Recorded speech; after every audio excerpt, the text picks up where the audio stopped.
Vous écoutez Radio Lomé, il est 12h30.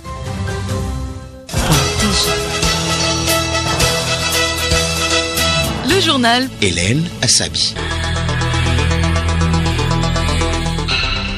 Mesdames et messieurs, bonjour et merci de nous suivre dans ce journal dont voici le sommaire. Les résultats du processus de la contractualisation du CHU Sylvanus Olympio ont été publiés hier. Après plus de 3 ans de mise en œuvre, le ministre de la Santé, Moustapha Midiawa, estime que les résultats sont satisfaisants. Les acteurs de l'économie informelle du Togo vont bénéficier de la protection sociale.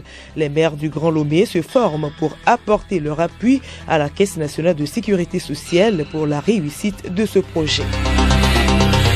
La célébration ce vendredi 9 juillet de la journée mondiale de destruction des armes légères et de petit calibre. Les actions menées par le gouvernement togolais pour lutter contre la prolifération de ces armes à découvrir dans ce journal. Et puis sport football, les futurs qualifiés pour la première division la saison prochaine seront connus ce week-end à l'issue des playoffs.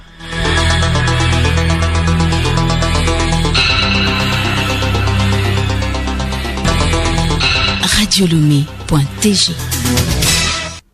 Mesdames et messieurs, une fois encore, bonjour. L'ancien président de la République par intérim et ancien président de l'Assemblée nationale, El Hadj Abbas Bonfo, a été conduit hier à sa dernière demeure dans son village natal à Kabou. C'était après une cérémonie d'adieu au terrain municipal de la localité en présence du chef de l'État fort Essozmna Nyasimbi. Et je vous l'annonçais en titre, un peu plus de 3 ans après la contractualisation du CHU Sylvanus Olympio, le ministre de la Santé, Moustapha Midiawa, a effectué un nouveau point d'étape sur les résultats du processus. C'était au cours d'une séance de travail hier à Lomé avec le conseil d'administration de l'établissement hospitalier de référence. Et selon le ministre, les résultats restent satisfaisants dans la lignée des dernières années. Juliette Kamdé. Tout à fait. On note une augmentation des prestations et des chiffres d'affaires, ainsi qu'une disponibilité continue des médicaments à la pharmacie. Une meilleure gouvernance a également été observée au centre hospitalier, permettant un leasing du laboratoire au niveau d'équipements de pointe qui, à terme, appartiendront au CHU. S'il s'est réjoui de ces nombreux voyants au vert, Moustapha Midiawa a néanmoins exhorté les acteurs à une utilisation judicieuse de ces retombées pour rendre davantage propre l'hôpital, assurer l'étanchéité des salles d'hospitalisation ou encore rendre disponibles les implants à la pharmacie. Pour rappel, l'approche contractuelle des formations sanitaires publiques a été lancée en 2017 par le chef de l'État pour assainir le secteur de la santé et garantir des soins de qualité aux populations. 7 hôpitaux sont déjà contractualisés et le gouvernement a lancé l'an dernier l'extension vers 8 autres sur le territoire. Merci à vous Juliette Kamdé. La Caisse nationale de sécurité sociale veut étendre la protection sociale aux acteurs de l'économie informelle du Togo. C'est dans ce cadre que les maires du Grand Lomé se forment depuis ce matin à Lomé pour apporter leur contribution à la réussite de ce projet. Nathalie Panegui. Ces élus locaux s'approprient les principes fondamentaux de la protection sociale, la vision du gouvernement en la matière et l'extension du régime général de sécurité sociale. Kofi Bolor, maire de la commune d'Agonivé 2. Nous devons connaître les produits que la Caisse va développer sur le terrain, maîtriser pour que nous puissions servir de relais de la Caisse auprès de la population et encore encourager nos populations à s'y adhérer parce que c'est important. Je prends le cas des producteurs, des forgerons, des gens de métier. À partir d'un certain moment, ils ont de l'argent. Mais lorsqu'ils vieillissent, ils n'ont plus la possibilité de faire face à leurs charges. Et lorsqu'ils auront cotisé, ça leur permettra de pouvoir mieux se comporter dans les vieux jours. Par cette rencontre première du genre au Togo, la CNSS cherche à se rapprocher des communautés de base par le biais de ses maires. Lasmala Bagneto, directeur du département du recouvrement et de l'immatriculation à la CNSS. Ce que nous attendons des maires, c'est qu'ils facilitent l'accès à cette couche sociale dans leurs différentes communautés, qu'ils constituent aussi une caution morale pour la Caisse nationale de sécurité sociale. Si eux-mêmes, ils s'approprient les missions de la CNSS, s'ils s'approprient les missions de la sécurité sociale, lorsque nous irons vers eux, ça serait plus facile, étant donné que c'est eux qui sont plus proches de cette population. Si eux-mêmes maîtrisent les missions de la Caisse nationale de sécurité sociale, ce qu'elle peut apporter comme garantie à cette couche sociale, l'adhésion sera plus facile pour leur bien-être. Pour le préfet du Golfe, Kossi Atabou, l'initiative trouve son fondement dans la promotion du droit à la santé et à la sécurité sociale inscrit dans la Constitution togolaise et dans la Déclaration universelle des droits de l'homme. Lancement officiel hier à Lomé du projet Sirimao, système régional innovant de contrôle des mouches des fruits en Afrique de l'Ouest. L'événement a été marqué par une conférence de presse animée par les représentants de la CEDEAO, de l'Union européenne et de l'Agence française de développement, Grace Goto. L'effet des mouches des fruits sur les productions agricoles impacte négativement la sécurité alimentaire et fragilise l'économie. Pour venir à bout de ce phénomène, la CEDEAO, à travers l'appui de l'Union européenne et de l'Agence française de développement, a mis en place le projet Sirimao pour améliorer les revenus des producteurs et augmenter les parts de marché des exportations de mangue. Sékou Sangaré, commissaire de la CEDEAO en charge de l'agriculture, de l'environnement et des ressources en eau. Si nous voulons préserver les revenus des différents acteurs, lutter efficacement contre cette mouche, nous sommes obligés de travailler ensemble. Le rôle de la CEDEAO, c'est un rôle de coordination, de mobilisation des ressources financières après le plaidoyer auprès des bailleurs pour que, une fois que nous sommes d'accord sur les politiques, les projets soient formulés et que nous mobilisions des financements pour les mettre en œuvre avec la participation de tout le monde. Pour le directeur de la protection des végétaux, Tagba Achou, ce projet apportera une amélioration dans le secteur agricole togolais. Le plus que le projet Sirimao va apporter à la filière mangue, c'est la bonne production, une bonne exportation des produits vers l'étranger. La CEDEAO et les partenaires nous ont aidés, ils nous ont appuyés. Je crois que c'est à nous d'être à côté des producteurs, les aider pour qu'ils aient une bonne production qui va leur faire valoriser sur le plan financier. En plus de la filière mangue, l'Union européenne et l'Agence française de développement accompagnent d'autres secteurs dans la région, notamment la lutte phytosanitaire, les questions de sécurité alimentaire, le changement climatique et l'élevage.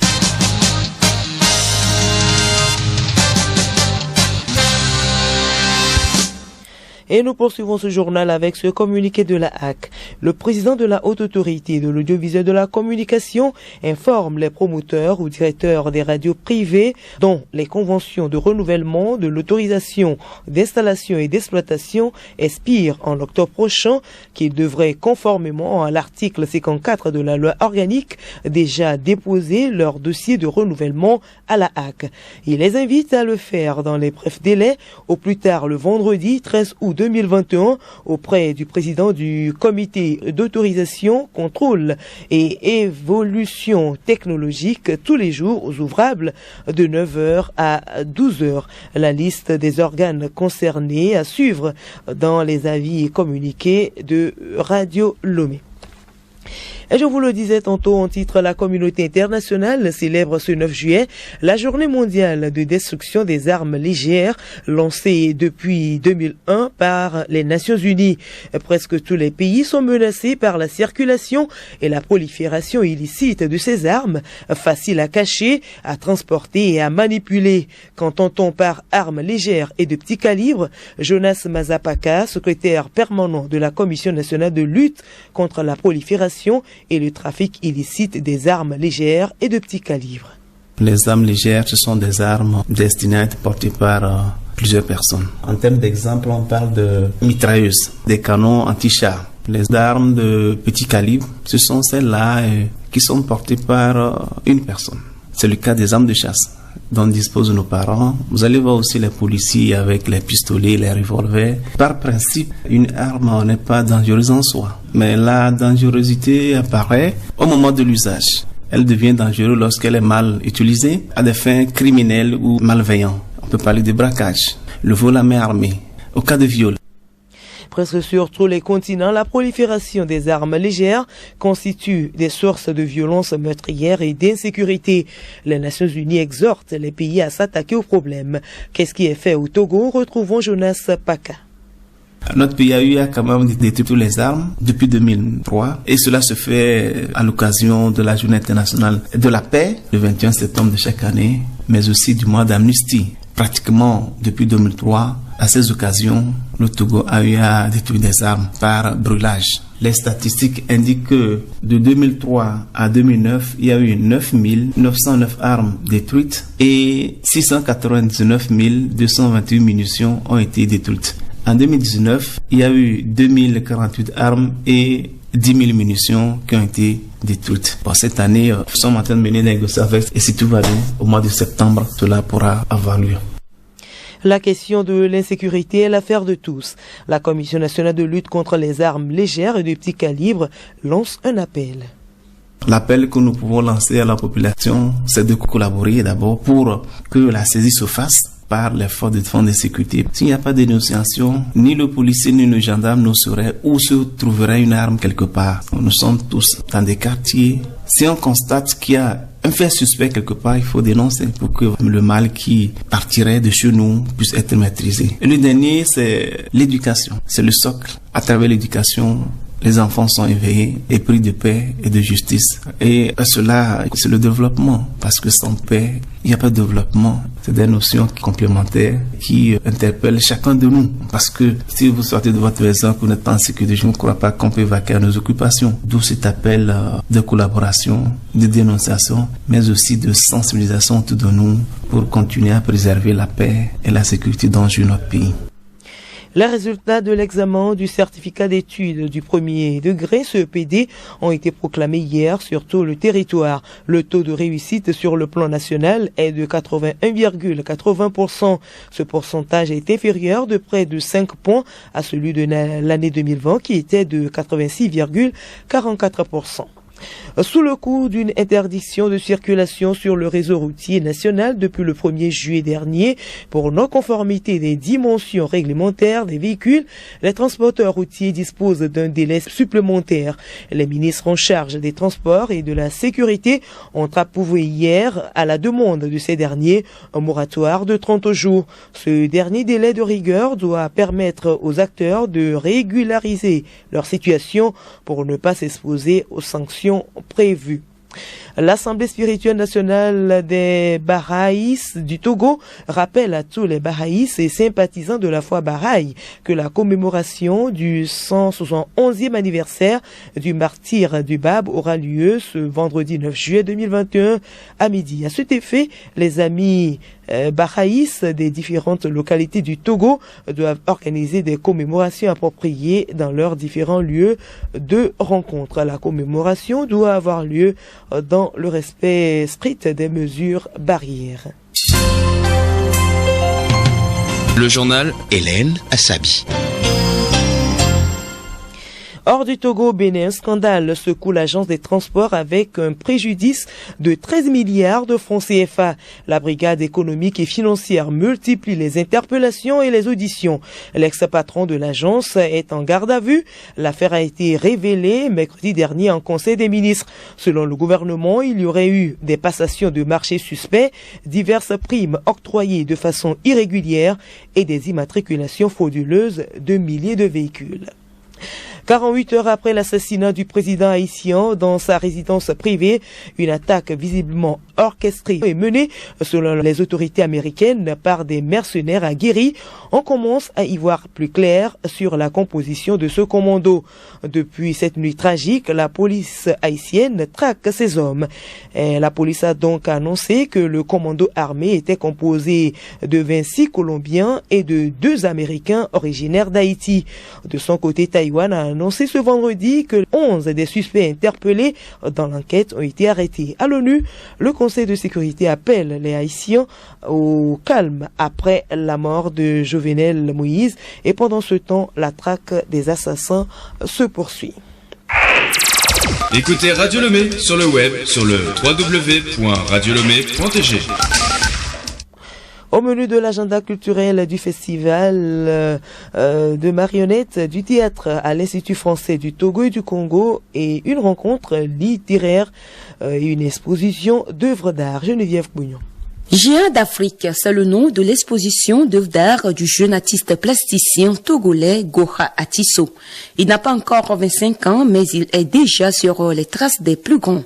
Autodidacte, Atisso Goha se fait connaître sur la scène de l'art contemporain local et sous-régional avec ses sculptures monumentales de 2 à 4 mètres de hauteur. Surnommé le sculpteur des géants, il faisait triompher le Togo dans la catégorie meilleure sculpture aux Oscars de la créativité en 2019 en Égypte. Après la Suisse et l'Italie, il pose à nouveau ses œuvres au Togo, cette fois dans le parc de l'Institut français du Togo pour une exposition déception. Le vernissage, c'est du 8 juillet au 8 octobre prochain. Autre sujet, rencontre littéraire dénommée Hangbe de l'écrivain Kokou Difa Galé à l'Institut français du Togo. Cette rencontre se tient ce samedi 10 juillet à partir de 15h30 dans les jardins de la médiathèque. L'entrée est libre et gratuite. De la littérature au théâtre, Chemin de croix de l'écrivain Kani Alem sera sur la scène d'Imiro pour vendredi 16 juillet prochain à l'Institut français du Togo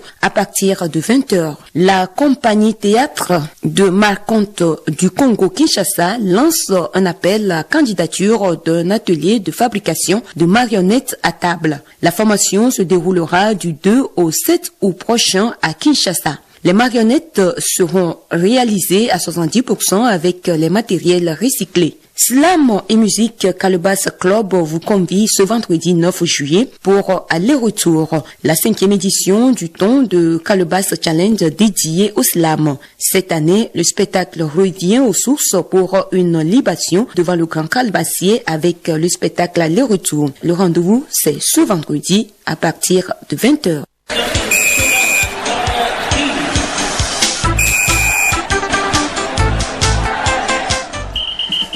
Sport football, après la phase de poule, le championnat national de 2e division aborde la phase des playoffs ce week-end. Si Kakad de Doufelgou et Kotoko de Lavier ambitionnent de retrouver l'élite, Tambo de Dacha et Arabia de Tablibo, de leur côté, rêvent de goûter pour la première fois les délices de la D1. Henri Ochocho. À Sokode, Kakad de Doufelgou défie Tambo FC de Dacha. Une belle affiche pour les deux clubs qui rêvent de retrouver l'élite.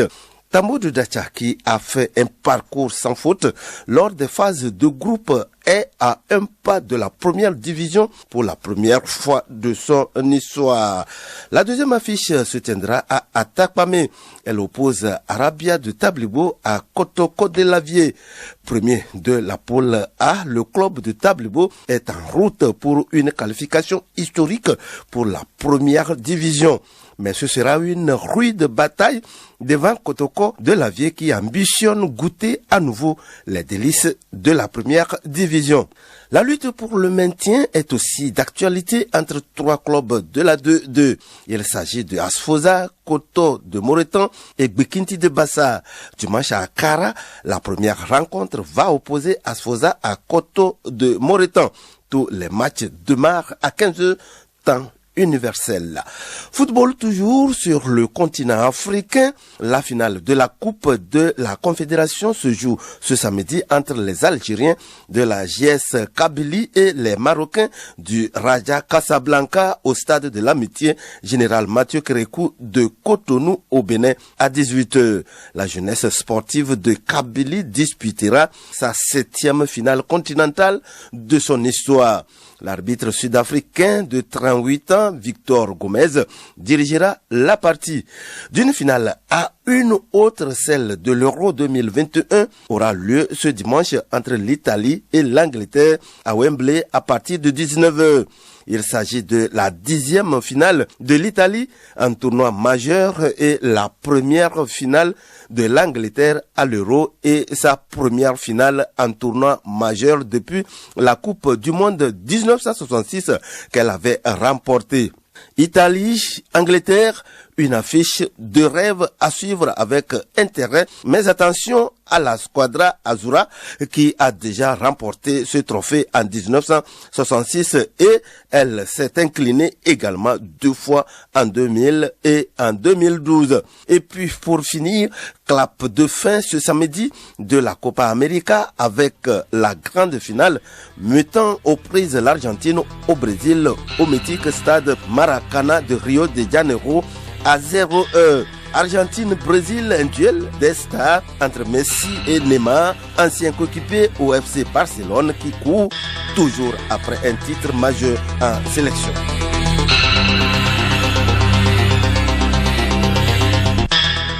Voilà, nous sommes ainsi arrivés à la fin de ce journal. Merci de l'avoir suivi et bon après-midi à toutes et à tous.